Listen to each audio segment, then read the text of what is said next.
You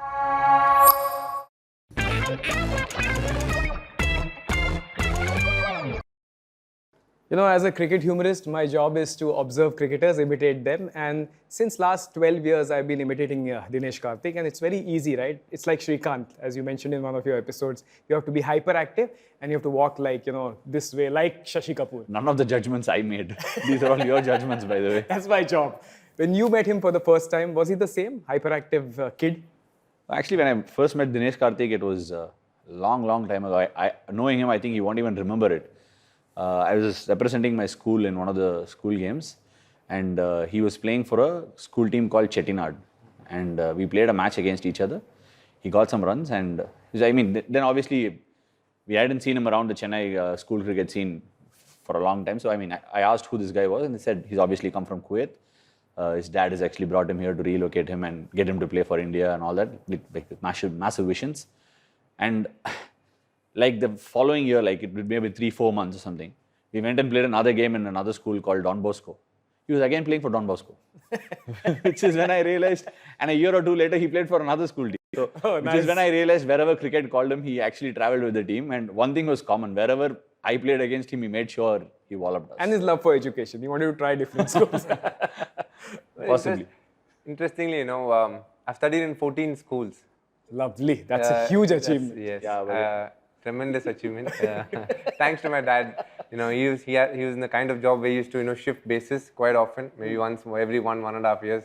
So I've studied in a lot of the years, at least about 4 years. I've done half year of schooling in one place and the other half in another place. And now that you say cricket humorist, and you've made fun of obviously impersonated me. When I joined the Indian team as well, Sachin was the one who coined me. He named me Chota Chika. For the longest time, that was my name, Chota Chika. So, even though I genuinely think that I'm nothing like him, I've observed him in close quarters, I don't think I'm as bad as him. Good. You guys have, you've been a wicketkeeper, and wicketkeepers typically are people who sledge a lot. I mean, at least whatever little I've seen on the stump microphone, Sangakkara was somebody who I believe that, had his decibels up. Did you have a strategy of sledging?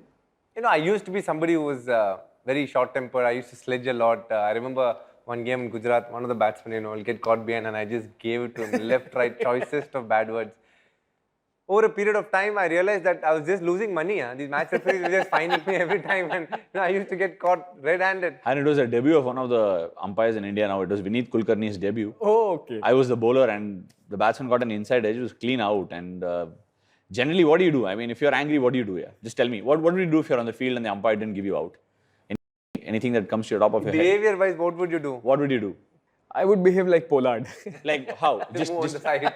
No, but just carry the bat and probably try to go near the umpire, or maybe like do this, correct. like what MS did to Billy Bowden. Correct. So I mean, this is the max, or you can probably sulk.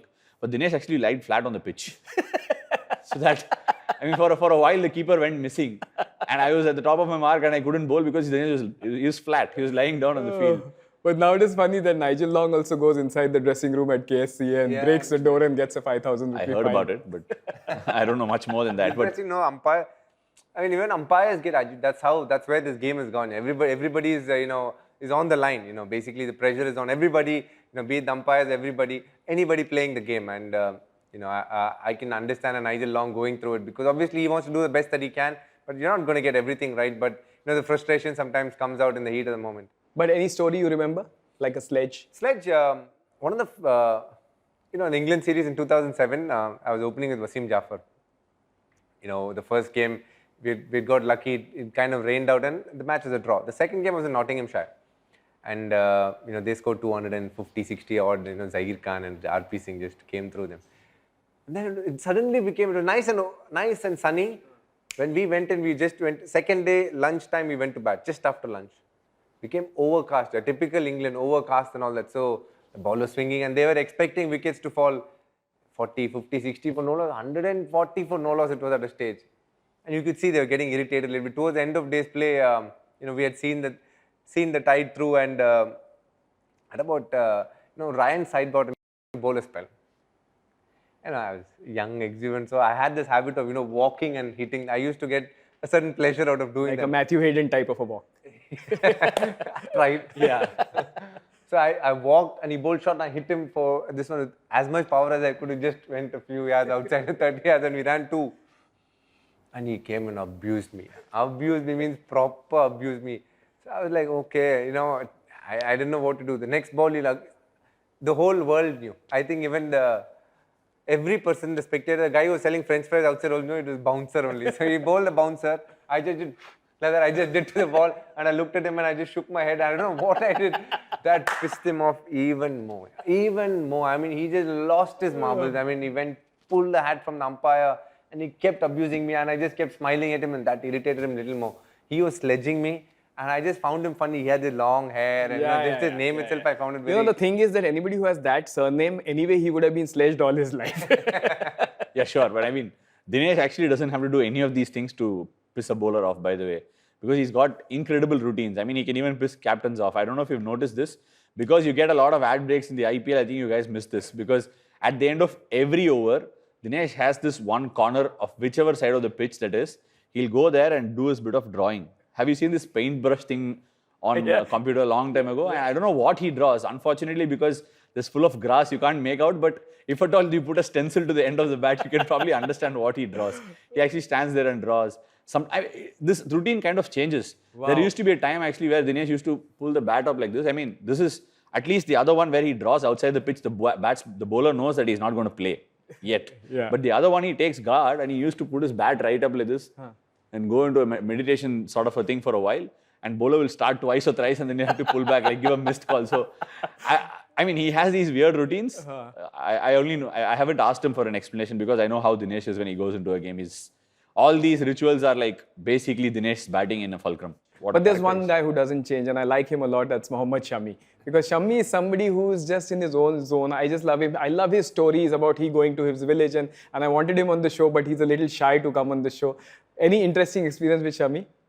I can't really comment on the fact whether he's the same everywhere, but I mean, obviously... See, again, this is from the outside. Correct. But one thing with Shami that I've realized is he loves his sense of humor. He's quite a funny guy on the contrary to what... that's why I'm saying he's funny. I'm just saying in general, but the most hilarious communication between me and Shami has been on field because I didn't even realize I actually got fed up with him once. I'll just cut him. Do you know they speak Tamil? He speaks Tamil to Shami. I speak in Tamil to Shami and Are you serious? Serious. Yeah. And it's worked every single time. Because so the first happening was this. When the auction took place, so I was at the auction table and I told our CEO, you see, Shami will be bought by Kings 11. He said, what? Really? Why are you so sure? I said, I know Ashwin. He speaks Tamil to this guy. I'm sure he believes that he is going to speak that language. And to be fair, even in test matches, they've spoken a lot in Tamil. You know, somehow I think our communication has worked.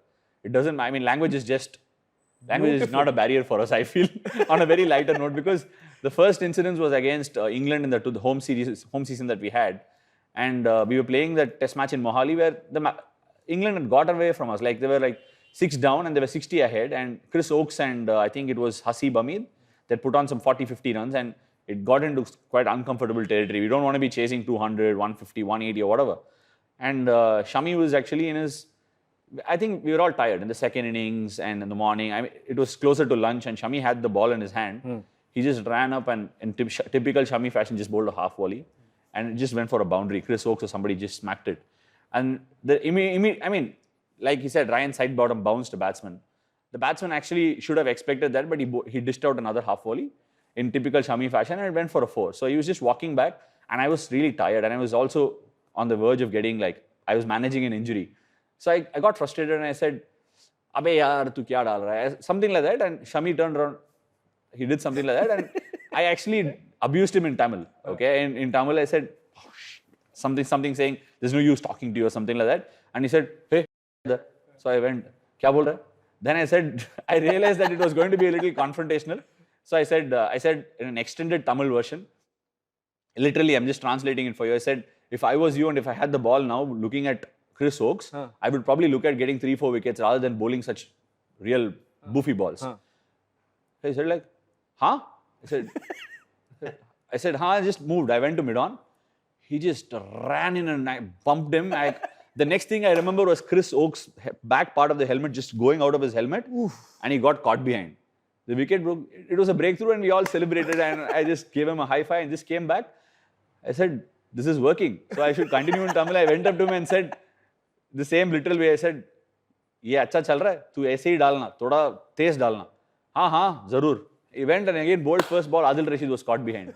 So ever since then, if there is pressure, even in Kings 11 this year, whenever there was pressure, and I spoke to him in Hindi, he actually gave runs. Oh, I what a cricketing insight. I sat back and I realized maybe me speaking in Tamil is actually taking pressure off him. Oh, nice. And he responds correct. It's my surprise. Sometimes when I'm saying, obviously because I mix English words in it, he understands. He actually responds properly. Wow, that is epic. I think Virat should take a cue from this. Try and speak Tamil to him in the World It just works for us. I'm not sure it will work anywhere else. That's a relationship thing. DK, let's talk about one of your finest innings, which was very important for India, the Nidahas Trophy. Rohit Sharma was here some time back, and he said that DK was extremely angry with me because I think he wanted to bat up the order or something like that. And he said, I went inside the dressing room. I did not even confront DK because I knew he was angry, and he just went and he smacked the Bangladeshis all over the place. Sorry, this is supposed to be his moment, but before we dive into it, Dinesh is always angry with somebody that doesn't send him for batting. The best place for Dinesh to bat is immediately after the toss. It's not worth having him inside the dressing room. Seriously. Oh, God, that's funny. Yeah?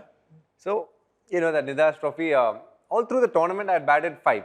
So, that match, I was batted up to bat. And I was waiting outside for my turn. Third wicket fell, so it's my turn. I got up. Rohit's like, no, wait. He's sending somebody else. Shankar went, I think. No, Shankar went at number 6. Okay. I became from 5, I went 6. So that itself, I'm like, okay, 6. Okay, now no problems. I'm just sitting, I'm ready now. My routines are happening, I'm going, jumping, this, that. Then Manish gets out. I took my glove, he's like, no, wait, Vijay, you go on. I just looked, I'm like, dude, I'm number 5. From there, you send me 6. Now you want me to go 7. I just looked at him and he knew that obviously, I wasn't too happy. Then I'm like, okay. And then I was just like, not sulking, I was just thinking, God, okay, I'm not going to get an opportunity maybe, but I just hope this guy goes and, finishes the game. It's a very critical stage. And then didn't happen. Then after that, one guy got out. At that stage, I just walked in. I didn't look maybe look at him, will not. So I just walked in after that. And then the rest happened. But then, obviously post the... 8 ball, 24, swashbuckling innings. Rohit made sense. He said that, he wanted... me to play Mustafizur, which at the end, which would help the team rather than Vijay Shankar going and playing him at the end. So obviously it made sense, but at that time when you're padded up, when you're ready to go and the captain says no, somebody else again, and it happens, then obviously it's pretty annoying at a point. But at the end of the day, it's a team game. These kind of things happen, and these are the things that you. That's not a cliche. That's not a cliche, and it'll end up with but at the end of the day, process is important. Yeah. No, that's a You just have to go out there and express yourself, maybe. Learn to be positive. These are all things. These are all cricketing cliches, but they're true. But you've done something to control your impatience, right? I've heard stories about, there was a lovely article going on about you working with Abhishek Nair, and he helped you kind of curtail your this hyper nature. It's interesting actually. At the start, so obviously I went to him for help, and he decided that okay, we'll work together. And the first thing is, I'm from Chennai. The houses are slightly bigger in nature than what you find in Bombay. So, when I went and stayed with him... You can be nice to us. But slightly bigger. Though, when I came and, I stayed in that house in Powai, I got a shock. Yeah. I mean, the rooms, the size of the rooms, the size of the toilets. Trust me, Powai is like a cathedral compared to other places in Mumbai. I'm sure. He claims that he lived in much smaller houses than that. So, our stint through that itself was a bit of a shock to me because, obviously the size and the way people, observed and how quick things were in Bombay to what it is in Chennai. It was pretty enlightening actually, and it kind of came as a bit of a shock as well. Staying in Bombay. Obviously playing, going back is one thing, but staying in Bombay for a month and a half and, spending time, and that was completely different. So, I actually playfully coined that place called House of Pain, because it was painful for me to be in that house, There was an AC but wouldn't work. There was a fan which was slow at best. Every cricketer has to go through constraints to, show his true colors and his character. Yeah, and he's lived in the house for 10 years. I don't know how. I keep telling her, like, that's amazing. But, that showed me a lot of, that showed me how sometimes you took things for granted. So, that was the part that I learned the most, staying in those kind of places and all that. So it was a very interesting journey, that small phase in my life. So Shrikant should have been put in a 10 by 10 room in Mumbai years back. Well, I would refrain to make a comment. What I've understood from you is that if you have to become a better cricketer, you have to live in a small house, which all of us do in Mumbai, but we are not becoming a good cricketer. What I want to ask you is that did you work on anything specific with Abhishek to kind of get better? See, it's interesting. So what he used to do is the first thing he, one of the things that he planned out, which he didn't tell me, which was to put me in uncomfortable situations. So we'll be sitting and watching TV, and he'll be like, come, do 10 push-ups, do 10 sit-ups. I'd be like, dude, I'm watching TV. He's like, no, do come, 10. I'll be sweating after a few minutes, just 4-5 minutes. Then he'll be like, okay, watch. I would have just had my lunch. I would have just, literally, I want to sleep, then he'll like, come, do 20 sit-ups, do 20 pull-ups. It's very annoying.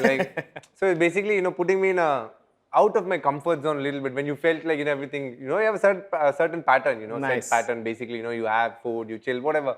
You're just breaking those patterns, and it's very annoying actually. Mentally, it's very draining, to not expect those. Then after a point, you're like expecting when you'll be doing. Suddenly, you won't do anything at all. You just leave it.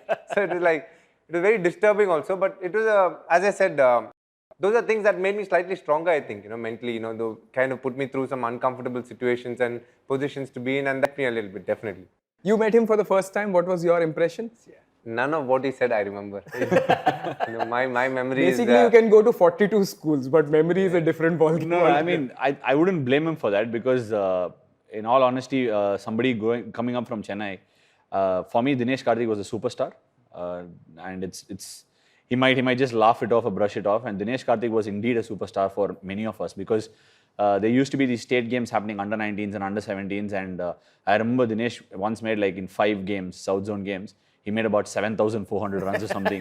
And every day you opened up the paper, it was like Dinesh slams double, Dinesh slams a century. And it was not just about these runs or doubles or anything. The kind of buzz he used to create around the cricketing community for the kind of way he batted.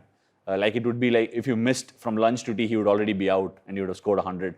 It was the kind of, and if I'm not wrong, was it a semi-final or a final Ranji Trophy where the last ball of the day, he was batting with the tail and he stepped out and hit Kulamani Parida for a 6 at Chepauk. So these are all my memories of Dinesh Karthik even before I played for Tamil Nadu. It's interesting that, those kind of runs, I was speaking to Pujara the other day and I found out that he scored 900 runs in some 21 days.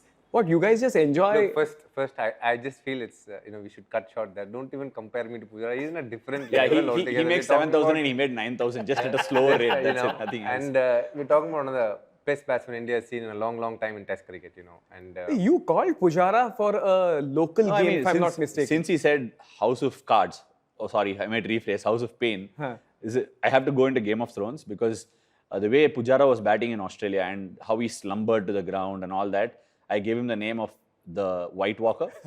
In fact, I wanted to coin Night King, but he hadn't seen Game of Thrones. So I actually showed him pictures on Google to show, and he didn't trust me. Then I had to show how the White Walkers walked. So then he was just very sheepish, gave me a smile and all that. And then he had signed up for my company in Chennai. So the whole deal between us was him to play important games or come and play the final, which we aspired to play. We didn't play last year.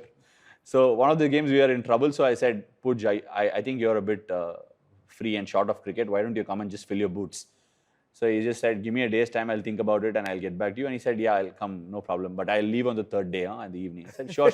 All we need is your presence. And basically my idea was so that he would come and it will give us a great vibe around the team and we can manage to get a result for ourselves.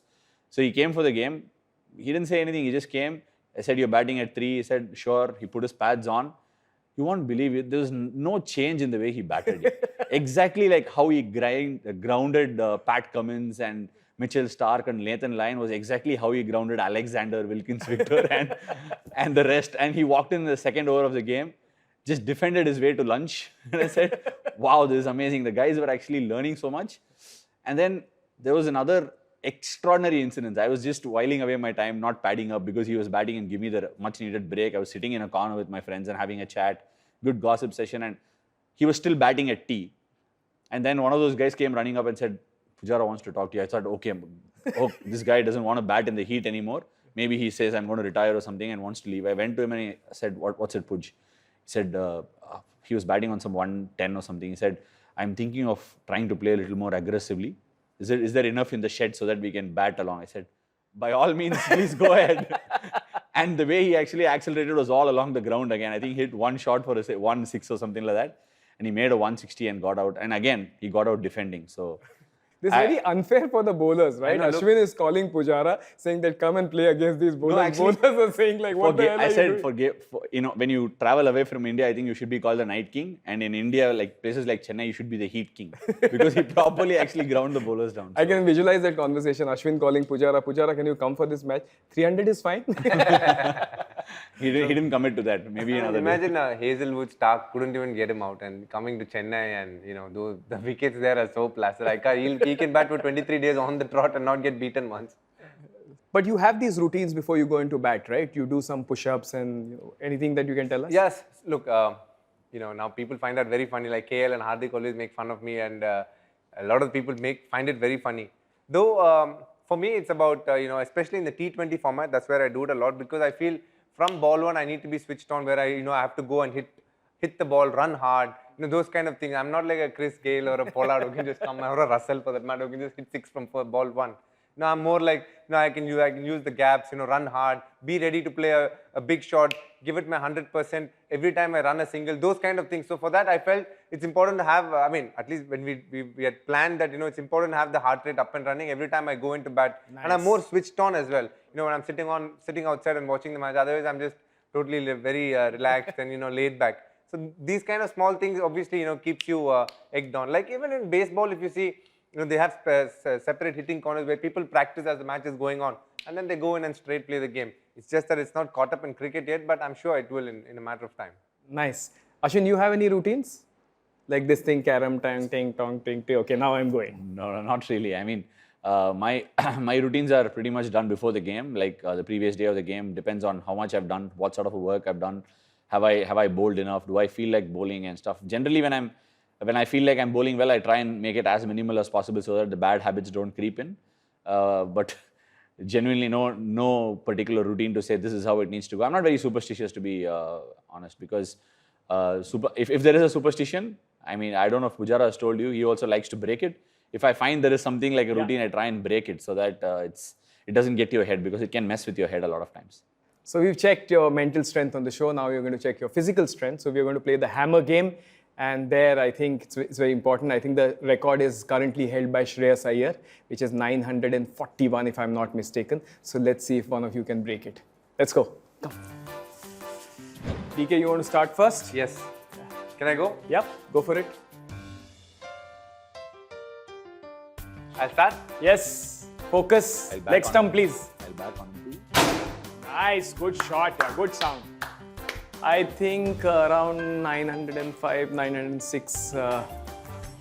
Whoa! Well done, 918. Well done. Shabash. Ego पे आ गया है रवि अश्विन. ऐसा कुछ नहीं है. Good to go? Shabash. Yep. That's it. Shabash. Shabash. Come on. Oh, but both broken the 900 barrier. Congratulations, DK. You're currently the stronger guy.